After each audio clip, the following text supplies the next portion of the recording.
우리가 지난 시간에 25절부터 29절까지 교리, 즉 앞에서 말한 교리의 실제적인 적용 문제를 계속 다루었습니다. 그래서 이 교리를 가진 사람은 25절에 그런즉이라고 말씀하므로 교리를 믿는 사람들이 어떻게 실제적인 삶 속에 그 교리의 말씀을 지켜야 하는가 하는 구체적인 말씀을 25절부터 하면서 두 가지를 중심으로 즉 옛사람은 벗어버리고 신령이 새롭게 되어 새사람을 입으라는 말씀을 구체적으로 적용하는 내용이 25절부터 말씀하신 내용이 되겠습니다. 그리고 27절까지도 계속해서 실제적인 적용의 문제를 다루고 있습니다. 그런데 갑자기 이 말씀을 전하다가 30절의 말씀이 가운데 들어갑니다. 그래서 이 30절에 하나님의 성령을 근심하게 하지 말라. 그 안에서 너희가 구원의 날까지 인치심을 받았다 하는 중요한 교리 문제를 다루고 있습니다.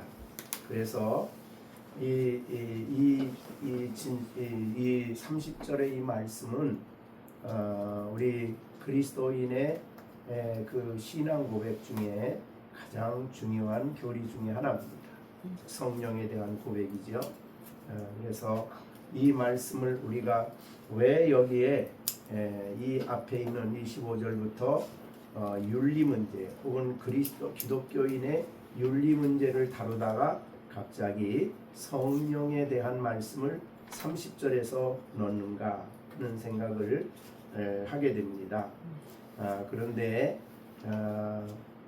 이것은 우리가 중요한 의미가 우리에게 있다 그렇게 생각되어집니다. 세상의 윤리와 기독교의 윤리와의 근본적인 차이점을 보여주는 것이 바로 이 30절의 말입니다. 일반적인 세상의 윤리는 이것이 나쁘다 아니면 다른 사람들에게 고통을 준다 또는 악하다 그런 어떤 그 행동의 원리의 기초가 사람입니다. 그래서 다른 사람을 고통스럽게 하거나 주위 사람들에게 어려움을 주거나 또 나 자신이 어떤 그게 부정적인 그런 모습을 보이거나 그러니까 모든 윤리의 행함의 이유가 사람에게 있습니다. 그래서 그런데 기독교 윤리는 그런 세상의 윤리와 다르다. 그런 기독교 윤리를 그 차이를 말해주는 것이 오늘 30절의 말입니다. 그런 의미에서 굉장히 중요한 진리를 우리에게 말씀해 주시고 있다. 그래서 이 30절의 말씀은 세상이 말하는 윤리와 기독교 윤리의 근본적인 차이점을 보여주는 말씀이 되는 것입니다. 이 세상에도 윤리가 있어요. 사회 윤리가 있고 여러 도덕을 가르치고 학교에서도 가르치고 그런 윤리들이 있습니다. 그러나 그런 모든 윤리에는 하나님의 성령을 근심하게 하지 말라는 이 말은 없습니다. 어디에도 없죠. 오직 기독교 윤리에만 하나님의 성령을 근심하게 하지 말라는 말씀을 하고 있는 것입니다. 그래서 참으로 우리 중요한 이유입니다. 그리고 기독교 윤리라는 것은 결국 하나님의 말씀을 순종하는 것이고 앞에서 말한 대로 하나님의 말씀을 잘 순종해야 되는데 과연 사람이 너 이거 이렇게 행하면 행복해져, 이렇게 행하면 좋은 거야, 이렇게 하면 너에게 유익이 돼, 그런 차원을 가지고는 하나님의 법을, 하나님의 윤리를 순종할 수 없다는 겁니다. 그것이 이제 로마서 6장 7장의 가르침이었어요. 그래서 자신의 힘으로 열심히 하나님의 말씀을 순종하려고 하는 사람의 결론은 뭐냐 하면 오호라 나는 곤고하라. 원함은 내게 있지만은 행함은 없다 하는 이런 큰 마음의 고통을 갖게 됩니다. 그래서 이 문제를 해결해 주는 것이 이제 로마서 8장입니다. 8장의 내용이 뭐냐면 성령에 대한 말씀입니다. 그래서 로마서 8장 1절부터 17절까지는 바로 사람의 힘으로 기독교 윤리를 행할 수 없기 때문에 성령을 보내주셨고 성령이 끊임없이 우리 가운데 역사하시고 성령의 인도를 따라가므로 성령의 역사로 우리가 하나님의 법을 순종할 수 있다. 즉 율법의 요구가 우리 안에 이루어질 수 있다. 성령이 아니면 율법을 지킬 수가 없다는 거죠. 그러니까 우리가 지금 25절부터 쭉 말씀을 했지만은 성령이 우리 안에 역사할 때에 이 말씀이 의미하는 바를 우리가 순종할 수 있다. 그래서 기독교의 윤리는 성령론입니다. 그 다른 말로 말하면 성화라고 볼 수 있죠. 기독교의 윤리는 성화인데 즉 하나님의 거룩하신 같이 거룩해져야 되는 건데 그거는 사람이 하나님 떠나서는 성령의 역사 떠나서는 할 수 없는 일입니다. 그래서 우리 안에 하나님이 보내주신 것이 바로 성령 하나님을 우리 가운데 보내주셨다. 그래서 로마서 8장에서는 이 성령을 생명의 성령의 법이라 그랬습니다.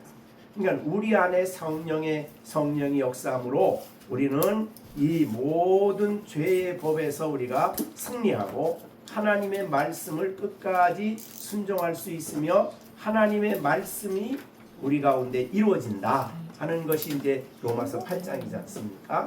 그래서 하나님은 육체를 따라 하는 사람에게는 전혀 할 수 없는 일, 즉 성령을 따라 행하는 사람에게 하나님의 율법의 요구가 이루어지게 된다는 것이 이제 로마서 8장.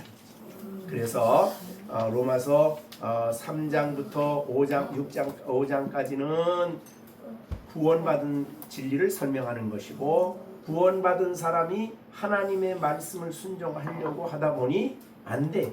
그래서 그 고통 속에서 하나님이 우리를 해결하기 위해서 즉 기독교인의 삶을 살아가게 하기 위해서 하나님은 우리 가운데 그의 거룩한 성령을 보내주셔서 생명의 성령의 법이라는 것은 지속적으로 우리 가운데 법 끊임없이 우리 가운데 역사하게 하셔서 하나님의 말씀을 순종하는 사람으로 살아가게 하신다. 그것이 이제 바로 로마서 8장 1절부터 17절까지의 내용입니다. 그러니까 오늘 이 말씀이 오늘 30절 말씀이 굉장히 중요한 말씀이에요. 그래서 그러면 우리가 앞에서 말한 대로 하나님이 우리 가운데 믿는 사람에게 보내주신 성령, 즉 믿는 우리 안에 하나의 법으로 끊임없이 우리 가운데 계신 성령이죠. 우리는 성령을 어느 때 받았느냐? 사실은 거듭날 때에 성령이 우리 안에 오시는 거죠. 그래서 내가 죄인임을 깨닫게 하시고 내 죄를 담당하시고 죽으시고 부활하신 예수님을 나의 주님으로 믿게 하는 것은 우리 안에 하나님이 보내신 성령이 하시는 일이죠. 그러니까 성령이 역사하지 않으면 누구도 거듭날 수가 없지요. 그래서 니고데모에게 하신 말씀이 물과 성령으로 거듭나지 아니하면 하나님 나라 볼 수가 없다 하는 말씀이 거기에 있는 거죠. 자, 그래서 1차적으로 우리에게 하나님은 그의 거룩한 영을 보내주셨어요. 근데 오늘 성경에 보면은 30절에 성령이라고 말하지 않고 하나님의 성령, 하나님이 보내주신 하나님의 뜻을 이루는 하나님의 계획을 성취하는 성령이십니다. 그 성령을 우리 안에 보내주셨다. 그런 뜻이 되는 것입니다. 여러분 안에 성령이 계신 거죠. 그죠? 우리 마음 가운데 하나님의 거룩한 성령이 계신다. 이거를 이 고린도전서 6장 19절에서는 우리의 몸은 너희가 하나님께로부터 받은 바 너희 가운데 계신 성령의 전인 줄을 알지 못하느냐? 이거 아는 것이 굉장히 중요하죠. 여러분의 몸은 성령의 전이에요. 성령의 전이라 하면 성령이 우리 안에 계신다 그런 뜻이죠. 성전이에요. 그래서 구약과 신약과의 근본적인 차이입니다. 그래서 구약에 하나님의 성령이 임하는 곳은 성전이에요. 예루살렘 성전이에요. 그래서 예수님이 오셔서 그 성전을 무너뜨려라, 내가 3일 만에 다시 일으킨다 하신 것은 예수님이 바로 성전의 기초돌이고 예수님 안에 세워진 교회가 바로 성전이고 거기에 속한 사람들이 바로 성전입니다. 그래서 고린도후서 3장 16절에는 바로 너희가, 그 말은 3장 16 고린도전서 3장 16절은 성전 교회를 말하는 거예요. 교회는 성전이다 라고 말했고, 더 나가서 오늘 고린도전서 6장에서는 너희 몸이 성령의 전이다. 근데 왜 이 말을 했을까? 그 앞에 굉장히 무서운 말씀이, 무서운 죄가 나오지요. 거기에 무슨 죄가 나오냐면 고린도전서 6장 18절에 보면 음행을 피하라는 말씀이 있어요. 그래서 이 음행하는 죄는 몸밖에, 죄마다 몸밖에 있거니와 음행하는 죄는 자기 몸의 죄를 범한다. 그래서 이 음행이라는 죄가 특별한 다른 죄들보다 특별히 구별해서 얘기를 해요. 그런데 이제 물론 율법에는 우리 십계명에는 7번째 계명이죠. 그런데 왜 그 죄를 범하면 안 되느냐 그랬을 때, 그건 나쁜 거고 그 죄를 지으면은 못된 거고 뭐 이런 차원은 세상의 윤리죠. 그런데 바울 사도는 기독교 윤리로 이 음행의 문제를 다루어요. 그게 뭡니까? 음행을 피해야 된다. 왜? 너희 몸이 너희가 하나님께로부터 받은 바 너희 가운데 계신 성전이기 때문에 안 된다. 다들 그러니까 세상의 윤리와 기독교 윤리와 너무너무 근본적인 차이입니다. 그죠? 그러니까 세상은 그 모든 윤리가 좀 더 우리나라의 그 고조선의 윤리의 기준은 뭡니까? 홍익인간이죠. 홍익인간의 뜻이 뭐예요? 널리 모든 사람을 유익하게 한다. 그러니까 사람이 근본이에요. 윤리의 근본이에요. 그런데 기독교 윤리는 그게 아니에요. 하나님이 기본이에요. 성령이 기초예요. 그래서 우리가 거룩이라는 이 거룩을 이루어 나갈 때도 바로 이 말씀이 하나님의 성령이 우리 가운데 계시는 그 성령의 인도, 성령의 이끌림 받고 성령의 가르침을 받고 성령의 감화를 받고 성령의 도우심과 능력으로 살아가는 게 기독교 윤리예요. 근본적인 차이죠. 네, 그래서 우리가 이것을 가르치시기 위해서 오늘 에베소서에 갑자기 하지 말아야 될 윤리에 대해서 이렇게 하라 저렇게 하라 하시다가 가운데 이 30절을 끼워둔 거예요. 너희가 윤리의 말을 너희가 거짓을 버리고 그 다음에 분을 내지 말고 그 다음에 도둑질하지 말고 더러운 말 하지 말라라고 말하면은 야 너 왜 그런 말해? 왜 더러운 욕을 해? 왜 그런 이름을 불러? 그게 기독교 윤리가 아니라 이 말이에요. 성령이 근심한다. 믿는 사람 안에는 하나님이 성령을 보내주셨는데 성령이 내 안에 계시는데 그 성령이 근심한다. 그래서 안 된다. 어떻게 여러분은 윤리 문제를 다룰 때 그렇게 다루십니까? 그 생각을 그렇게 우리가 아이들에게도 너 이거 안 돼. 이거 하면 안 되는 거야. 왜 안 돼요? 그럼 뭐라 그래요? 그건 나쁜 거야. 그건 세상의 윤리입니다. 기독교 윤리는 뭐라 그래요? 내 안에 계신 성령이 그것 때문에 근심해.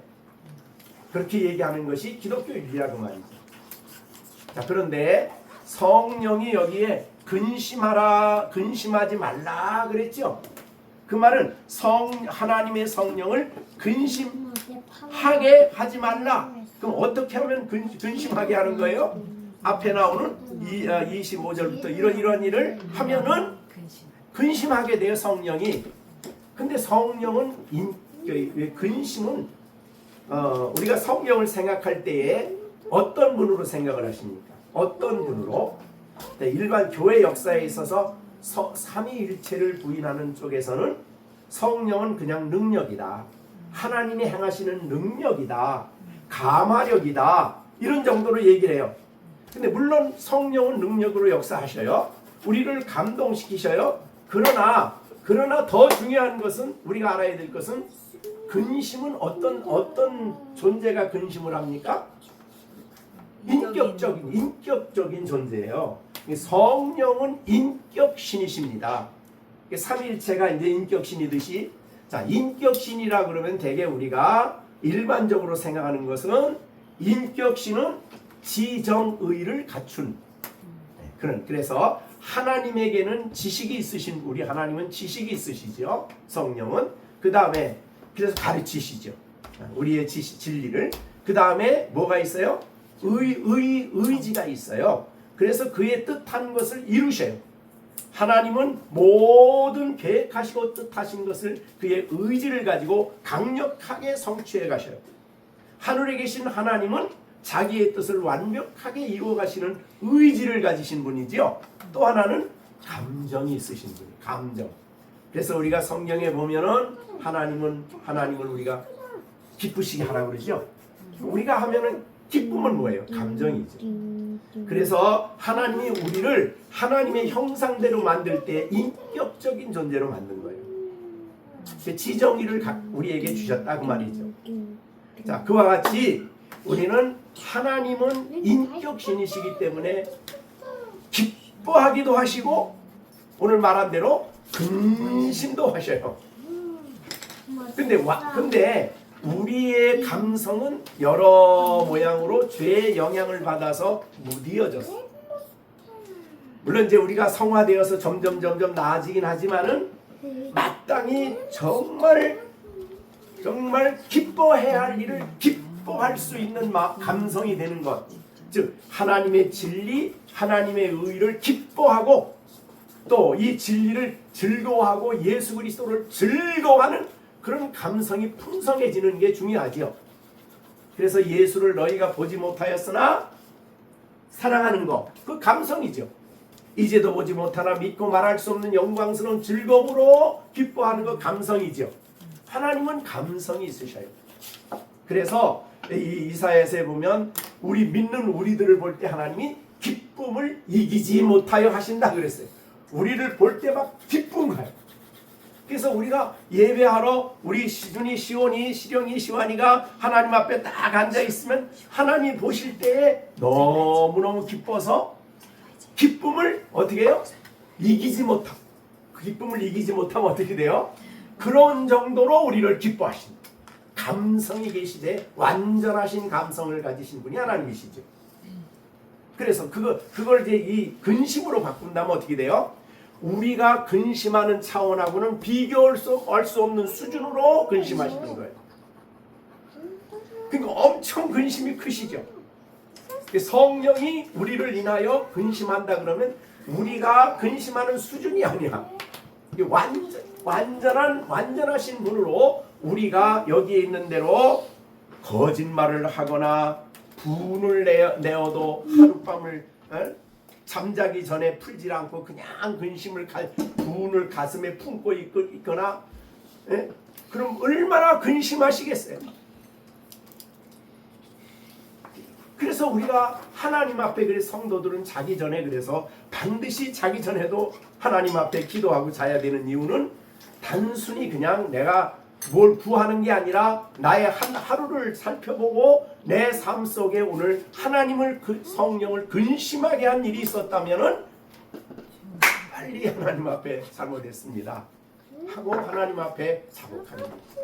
자, 그래서 성도들이 이 인격이신 성령이 우리를 인하여 근심하는데, 그러니까 이 반대로 우리가 반대로 생각한다면 우리에게 말씀을 주시고 가르치신 그분이 우리가 그 말씀을 지키려고 애쓰고 그 말씀을 성령의 능력을 도움을 힘입어서 순종하려고 살아가는 모습을 보면 성령님이 우리를 보고 어떻게 했어요?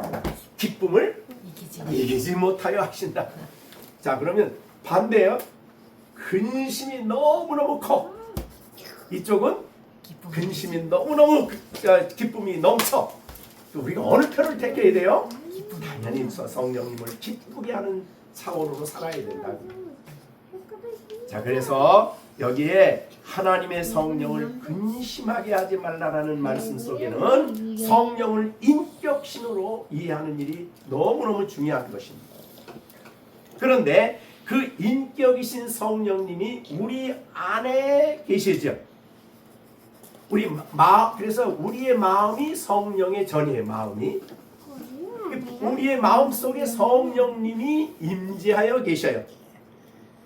그래서 예수님은 보혜사 성령을 보내시겠다는 말씀을 하면서 요한복음 14장 26절에 보혜사 곧 아버지께서 내 이름으로 보내실 성령 그가 너에게 모든 것을 가르치고 내가 너에게 말한 모든 것을 생각나게 한다. 그럴 때 지금 성령님은 우리를 가르치고 싶어요. 왜? 배워야 되니까, 알아야 되니까. 그런데 우리가 성령님은 특별히 여러분이 시편 139편 너무 유명한 말씀이죠. 시편 139편에 보면 성령은 우리를 너무너무 잘 아시죠. 그래서 여기에 보면 그랬어요. 여기에 2절 139편 2절 주께서 그러니까 1절은 여호와여 주께서 나를 살펴보셨으므로 나를 아시나이다. 주께서 내가 앉고 일어섬도 아시고 그랬죠. 그 다음에 멀리서도 나의 생각을 밝히 아시오며 나의 모든 길과 내가 눕는 것을 살펴보셨으므로 나의 모든 행위를 익히 아셔요. 적당히 적당히 아는 게 아니에요. 정말 완벽하게 아셔요. 그럼 내가 오늘 성령을 이 앞에 있는 말씀들을 정말 거짓을 버리고 진실을 얘기하고 이런 말씀들을 행한 것 너무 잘 아시죠? 익히 아시오며 그 다음에 여호와여 내 혀의 말을 알지 못하는 것이 하나도 없어요. 하나님이 우리의 혀에서 그러니까 아까 여기 더러운 말을 입 밖에 냈다면 다 하셔요. 그죠? 그래서 내 이 혀의 말을 알지 못한 게 하나도 없어. 다 알아. 우리끼리 얘기할 때 입에서 좀 이 성도답지 못한 그런 말이 입에서 밖으로 터지면 익히 아시는 거죠. 그 다음에 또 뭐예요? 주께서 나의 앞뒤를 둘러싸시고 내게 안수하셨나이다. 이 지식이 내게 너무 기이하지요. 알고 보면 하나님이 나를 그렇게 관심을 갖고 아신다는 게 얼마나 귀한 지식이에요. 그죠?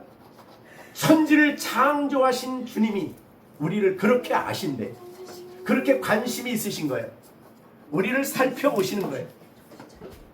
어떻게 하는지, 무슨 행위를 하는지.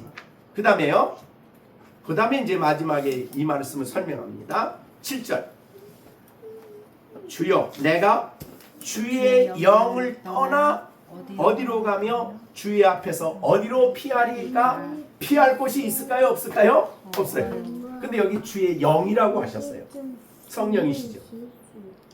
하나님의 여기 하나님 여호와 주님의 영이 그렇게 우리가 어디에 있든지 어떤 자리에 있든지 무엇을 하든지 우리를 주의 깊게 살피고 보시는 거예요. 근데 보시는데 왜 이렇게 살펴보실까? 어떻게 도와야 할지, 그죠? 어떤 말을 해야 될지, 어떤 길로 가르쳐야 할지, 어떻게 이 바른 길로 가도록 이렇게 모든 우리의 필요를 주시기 위해서 자세히 관찰하시는 거죠. 이게 우리에게 두려운 말씀이 아니죠. 엄청난 특권입니다. 말도 못하는 하나님의 특권이죠. 뭐지?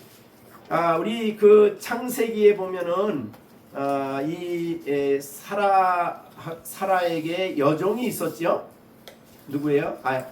사라에게 여종이 하갈이죠. 네. 그런데 하갈이 이제 잉태를 했는데 그거 자기 그러니까 주인이었던 사라를 막 구박을 했죠. 내가 잉태했고 당신은 아기를 못 낳는다 이래가지고 잉태를 했는데 그랬는데 그 사라가 핍박을 하니까 집에서 도망을 가요. 그죠? 그것이 이제 창세기에 나옵니다. 도망을 가가지고 갔는데 하나님이 그에게 나타나시죠. 그래서 그리고 난 다음에 이제 창세기 16장에 보면은 이 16장에 거기에 보면 나중에 이제 결국 이스마엘이 커가지고 이삭을 너무 구박을 하니까 내보내라. 그래가지고 이제 하갈과 이 이스마엘을 내보내죠. 그런데 가다가 물이 떨어졌어요. 그래서 그가 물이 떨어진 그곳에서 이제 울죠. 이스마엘도 울고 막 그런 내용이 이제 16장에 창세기 16장에 기록되어 있어요. 그래서 거기 보면 6절에 16장 6절에 아브라함이 사라에게 이르되 아브라함이 21장. 예? 21장. 21장이 내가 잘못 봤나? 21장 21장이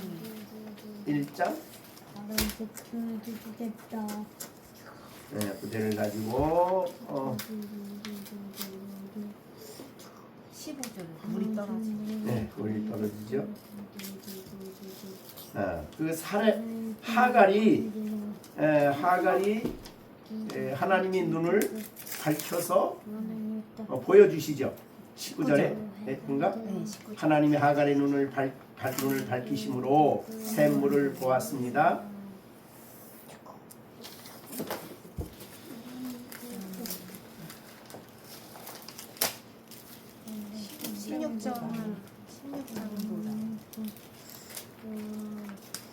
아, 16장인데 제가 16장 13절을 좀 보세요. 네. 하갈이 자기에게 이르신 여호와의 이름을 나를 하나님의 이름을 붙였어요. 하갈이 나를 살피시는 하나님이라 하였으니 이는 내가 어떻게 여기서 나를 살피시는 하나님을 배웠는고 함이라. 이러므로 그 샘을 부엘 라헬 로이, 이게 나를 살피시는 하나님이란 뜻입니다. 하나님께 이름을 붙여줬어요. 하갈이 왜? 자기를 살피시고 광야에서 물을 마시게 해주셨다. 그래서 부엘 라헬 로이 이렇게 했습니다. 자, 그래서 나를 살피시는 하나님. 그러니까 하갈도 하나님이 나를 살피시는 하나님이라고 이름을 붙였어요. 부엘 라헬 로이. 그럼 우리도 인생을 살아가면서 우리의 하나님이 우리를 그렇게 살피시는 이유는, 살펴보신 이유는 물을 주시기 위함이에요. 하갈에게. 자, 그러니까 왜 그렇게 우리를 자세히 살피시느냐? 우리의 필요와 우리의 있을 것을 아시고 그것을 우리에게 주시고 채워주시기 위해서 성령이 그렇게 하신다는 거죠. 자, 그러면 성령은 그런 하나님이 우리의 가야 할 길을 보여주실 때 그 길을 가야 되겠죠. 근데 안 가. 그러면 근심하는 거죠. 그래서 하나님의 모든 윤리는 하나님이 우리에게 마땅히 가야 할 길을 알려주시는 겁니다. 그래서 시편 143편 8절에 그런 말이 있죠. 아침에 나로 하여금 주의 인자한 말씀을 듣게 하소서. 내가 주를 의뢰함이니이다. 내가 다닐 길을 알게 하소서. 내가 내 영혼을 주께 드림이니이다 라고 했어요. 그러니까 하나님은 우리의 필요를 아시고 성령은 우리를 살펴보시고 어떻게 가야 될지, 어떤 말을 들어야 될지, 어떻게 해야 될지를 아시고 우리에게 알려주실 때에 그 말씀을 우리가 순종하면은 정말 성령을 기쁘시게 하는 일이죠. 그런데 그 말씀을 우리가 순종하지 않으면 성령이 근심하신다 이 말이죠. 자, 그래서 우리가 성령이 내 안에 계신다는 것을 아는 게 중요하고, 그 다음에 중요한 것은 성령이 내 안에 인격신이시기 때문에 나를 인하여 근심한다. 그럼 성령을 날마다 근심하게 있는 일을 날마다 하고 앉아 있는데도 몰라. 이건 정말 심각한 거죠. 예. 그래서 우리는 정말 이 진리의 말씀 30절 말씀을 마음에 꼭 간직해야 됩니다. 자, 그래서 하나님의 성령을 어떻게 하지 말라고요? 근심하게 하지 말라고 오늘도 하나님이 우리 시온이에게 말씀해 주시는 거예요. 그죠? 하나님이 말씀하십니다. 정시온, 성령을 뭐하게 하지 말라고? 근심하게 하지 말아라. 그 얘기를 하시는 거예요 지금. 그런데 성령을 근심하게 하면 어떤 상황이 벌어지느냐? 사실은 성령이 우리 안에 오셔서 하나님이 성령을 보내주셔서 우리에게 하는 많은 일들이, 너무나 많은 일들이 있습니다. 가장 먼저는 성령이 하시는 일은 가르치시는 일이죠. 그래서 요한복음 14장 26절에 보면 보혜사 곧 아버지께서 내 이름으로 보내실 성령 그가 너희에게 모든 진리를 가르치시고, 그 다음에 내가 너희에게 말한 모든 것을 생각나게 하신다. 그런데 주 성령이 가르치셨어요. 근데 성령을 근심하게 하는 사람에게 이 가르치심이 잘 들릴까요? 안 들릴까요? 제대로 안 들리는 거, 가르치심이. 잘 못 듣는 거예요. 그리고 성령은 우리 안에 모든 성도가 진리로 인하여 누려야 할 기쁨과 평강과 모든 것들을 우리에게 주시는 분이거든요. 그래서 진리로 인하여 기뻐하여, 이 기쁨 충만이죠. 주님이 주시는 진리의 말씀을 듣고 딱 믿어요. 믿음이 생겨요. 그래서 믿음 충만이죠. 그 말씀이 마음에 간직되어져요. 그러면 뭐예요? 말씀 충만이 되죠. 그러니까 성령이 우리 안에 진리로 하시는 일이 너무나 많아요. 그리고 우리를 그 말씀을 순종할 수 있도록 그의 거룩하신 감동과 능력으로 우리의 의지를 강화시키고 우리를 변화시켜서 우리를 소생시켜서 하나님의 진리를 순종하도록 힘을 주셔요. 그런데 이게 안 되는 거예요. 뭐 하면? 근심하게 하면. 성령 충만도 사라지고요. 구원의 확신도 사라지고요. 하나님의 거룩한 진리로 인하여 가져야 할 마음의 담대함과 확신도 사라지고, 그래서 시편 51편에 보면 다윗이 범죄하고 난 다음에 하나님께 간절히 기도하는 내용 중에 무슨 기도의 내용이 있냐면요, 하나님 내 안에 구원의 기쁨을 회복시켜 주시고, 그런 말씀이 있어요. 그러니까 이 하나님을, 성령을 근심시켜 드리는 일을 하고 난 다음에 그 마음에 뭐가 없어진 거예요? 말하자면 구원의 즐거움, 구원의 기쁨이 상실되어 버렸어요.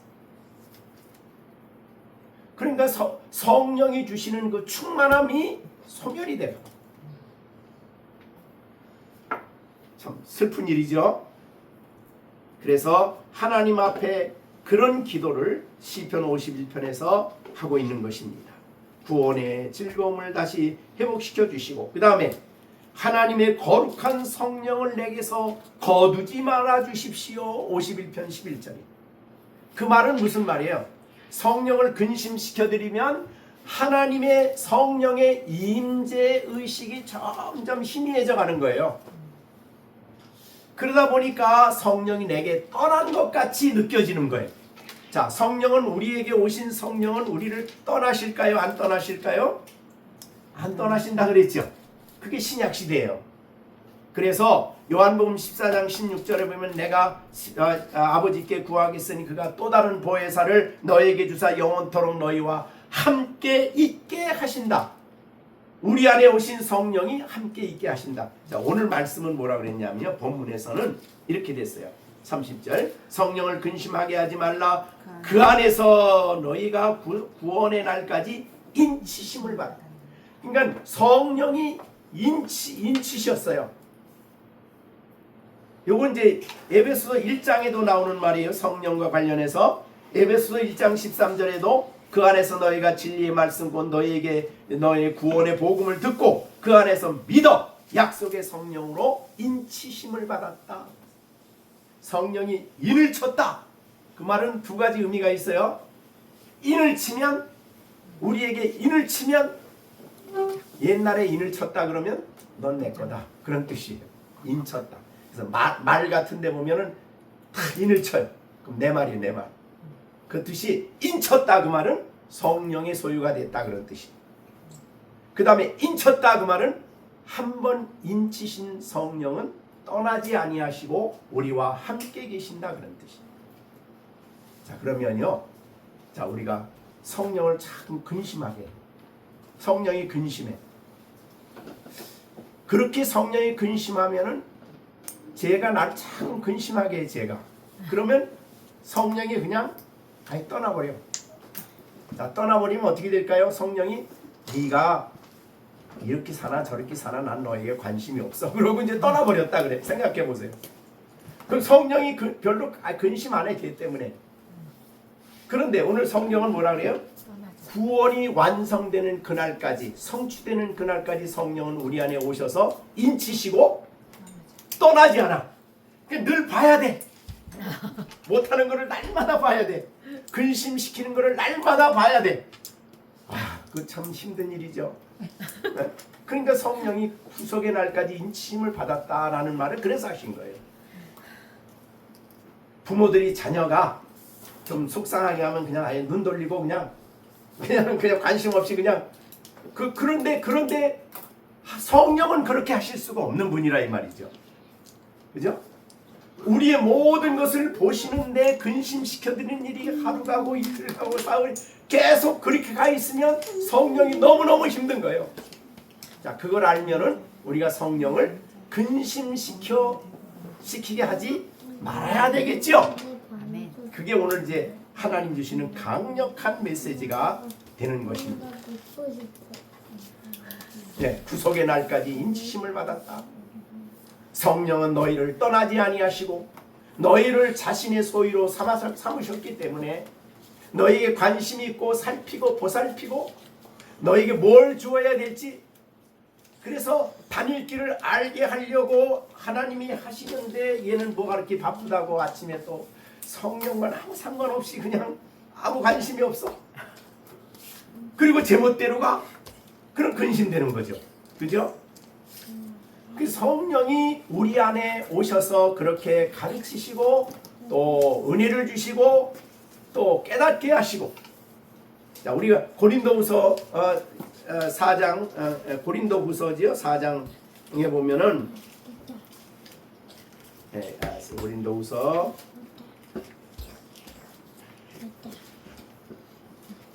전서가요. 고린도전서 2장 12절. 자, 2장 12절입니다. 자, 우리가 같이 한번 읽어볼까요? 우리가 세상 영을 받지 아니하고, 이 세상 영은 뭐예요? 세상을 지배하는 영이죠. 세상 영을 받지 아니하고 오직 하나님께로부터 온 영을 받았으니, 이건 누구예요? 성령이시죠. 이는 우리로 하여금 하나님께서 우리에게 은혜를 주신 것들을 알게 하려 함이라. 은혜로 주신 진리, 은혜로 주신 구원, 은혜로 주신 모든 것들을 알게 하시는 분이 성령이셔요. 자, 근데 그것을 아는 것은 우리 안에 평안을 가져오고, 그죠? 그걸 알 때 우리 안에 기쁨이 오고, 그걸 알 때 우리 안에 확신이 오고, 그걸 알 때에 우리 안에 더 하나님께 대한 깊은 지식을 갖게 되죠. 그래서 우리에게 알려주시는 분이시죠. 그래서 우리가 에베소서에도 그래서 그런 기도를 했죠. 네. 그래서 에베소서 1장 17절에 우리 주 예수 그리스도의 하나님 영광의 아버지께서 지혜와 계시의 영을 주사 너희로 하나님을 알게 하시고, 이 성령이 오시면 하나님을 알게 되죠. 예수님이 주신 복음 진리를 깨닫게 되고 알게 되죠. 성령이 하시는 일이죠. 그럼 우리 안에 놀라운 확신이 생겨요. 아, 하나님이 이런 분이시구나. 성령이 알려주시면요, 알게 하시면, 은혜로 주신 것들을 알게 되면 내 안에 놀라운 확신이 함께 오는 거예요. 그 대표적인 예가 바로 로마서 8장에 있는 하나님을 알게 하는 거예요. 양자의 영. 그래서 너희가 세상 영을 무릇 하나님의 영을 받은 사람은, 로마서 8장에 보면은 하나님의 누구예요? 무릇 하나님께로 하나님의 영으로 인도함을 받는 사람들은 하나님의 아들이고, 아들은 뭐예요? 그 다음에 너희는 다시 무수하는 종의 영을 받지 아니하고 양자의 영을 받았으므로, 양자의 영이신 성령이 너희가 하나님이 너희 아버지라는 확신을 우리에게 심어주셨기 때문에 하나님을 향하여 누구로 불러요? 아바 아버지라 부른다 이 말이죠. 그게 양자의 영이 하시는 일이에요. 그러니까 하나님이 우리 아버지 되심을 성령이 알려주고, 그러니까 이건 외부로부터 이렇게 들려준 소리가 아니라 내 안에 계신 성령이 그걸 알려주셔요. 그럼 하나님이 내 아버지 되심을 확신을 가지고 부르죠. 그래서 우리가 하나님을 아바 아버지라 부르는 것은 내 마음 안에 거하시는 양자의 영이신 성령이 하시는 일이죠. 대표적인 일이죠. 그 다음에 갈라디아서에서도 똑같은 오늘과 같은 말씀을 3장에서 하시지요. 3장 5절에 보면 너희에게 성령을 주시고, 3장 5절, 너희 가운데 능력으로 행하시는 이의 일이 율법의 행위로냐 듣고 믿음으로냐.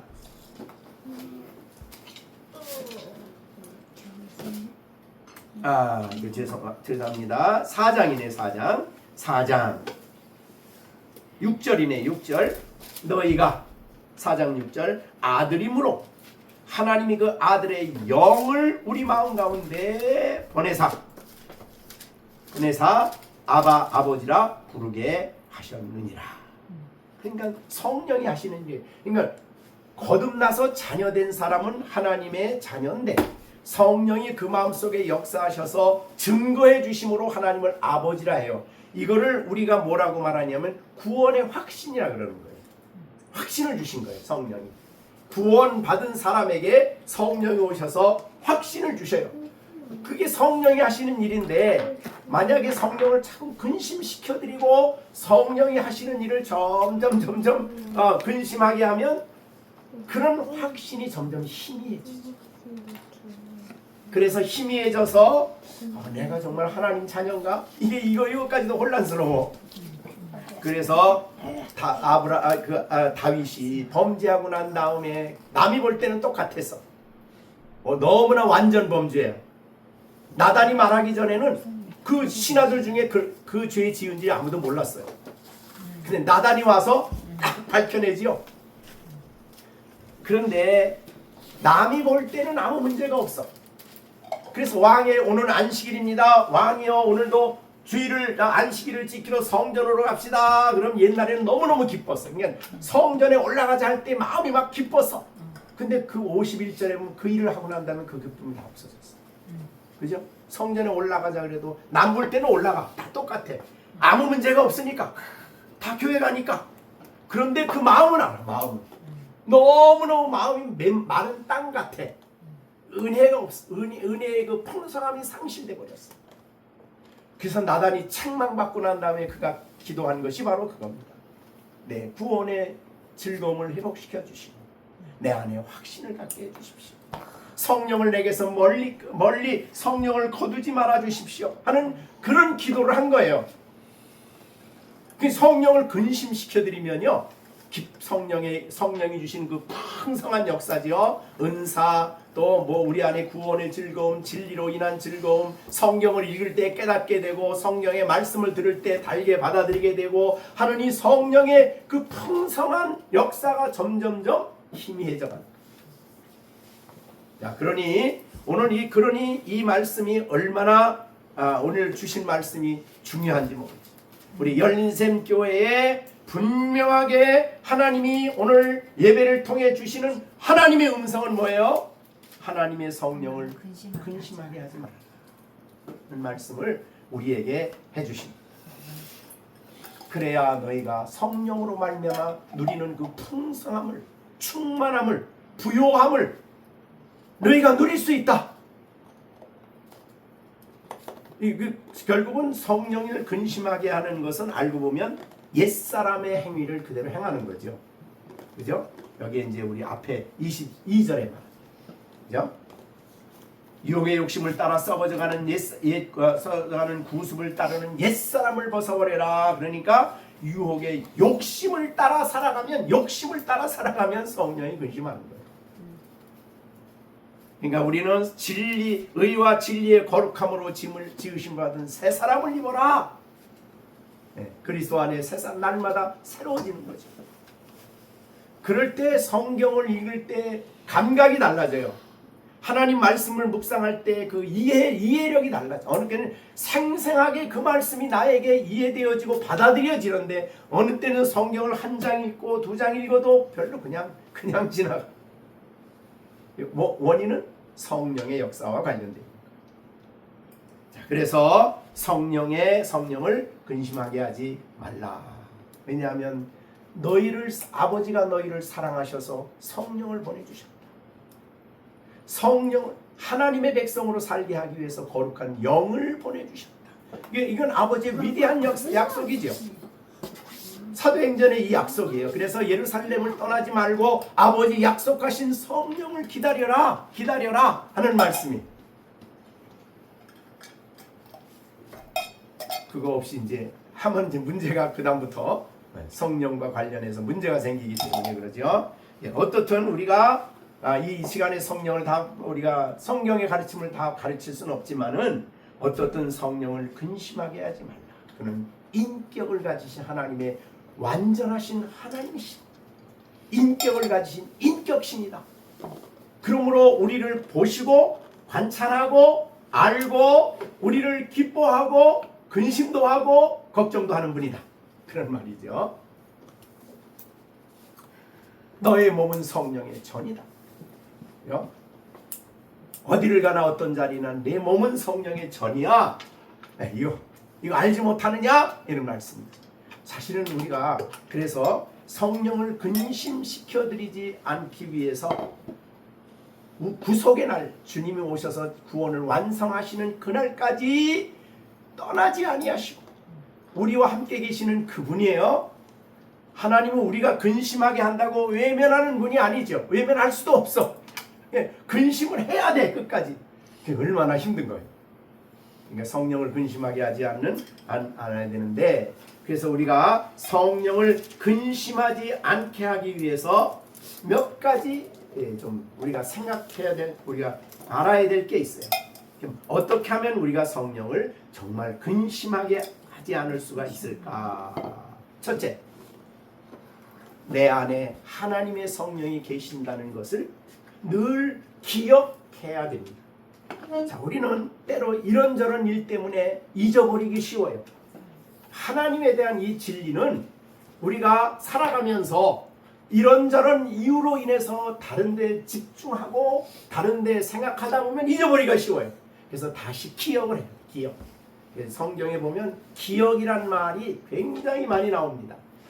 하나님 말씀도 그래요. 기억해야 돼요. 그래서 우리가 또 읽고 또 묵상하고 또 주의를 지켜야 되고 또 말씀을 들어야 돼요. 왜? 그것을 다시 기억하는 일이 필요해요. 애굽에서 나온 일을 기억해라. 그거 기억 못하면 너희는 가나안 땅에서 너희는 우상 섬긴다. 그 기억이 중요해요. 자, 두 번째는 두 번째는 내가 어디에 있든지 나를 감찰하시는 분이시다. 나를 살펴보시는 분이시다.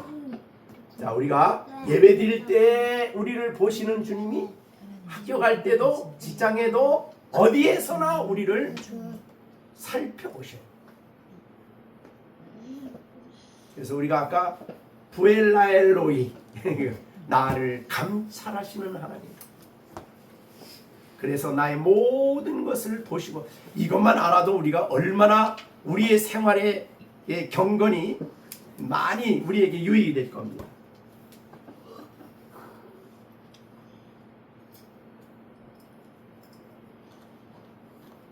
그러니 우리는 그 다음에 이 하나님은 인격신이시다. 인격을 가지신 신이시기 때문에 우리가 성령을 근심하게 하거나 슬퍼하게 하는 것을 생각조차 해서는 안 된다.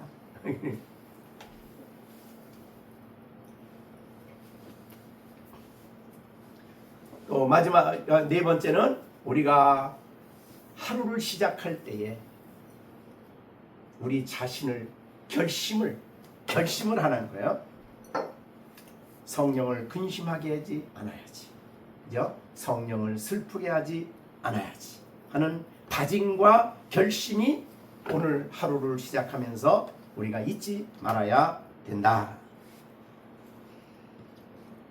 그리고 마지막 다섯 번째는 내 안에 그렇게 세밀하게 역사하시고 주관하시는 이 거룩하신 성령을 기쁘게 드리며 살아야지. 성령을 기쁘게 드리는 삶. 자, 그래서 오늘은 하나님이 우리에게 주신 하나님의 거룩한 말씀을 여러분들에게 증거했습니다. 여러분, 기독교 윤리의 기초는 성령이십니다. 사람의 윤리의 기초는 사람이다. 우리가 성령이 우리 안에 계신다는 이 기초 위에 성령을 근심하게 하지 말고 성령을 기쁘시게 하고 성령이 원하는 길, 성령의 인도를 받고 성령의 감화를 받고 성령의 충만을 받고 성령의 은총을 입고 살아가는 우리 열린샘교회 식구들이 되어지기를 간절히 바랍니다. 기도하겠습니다.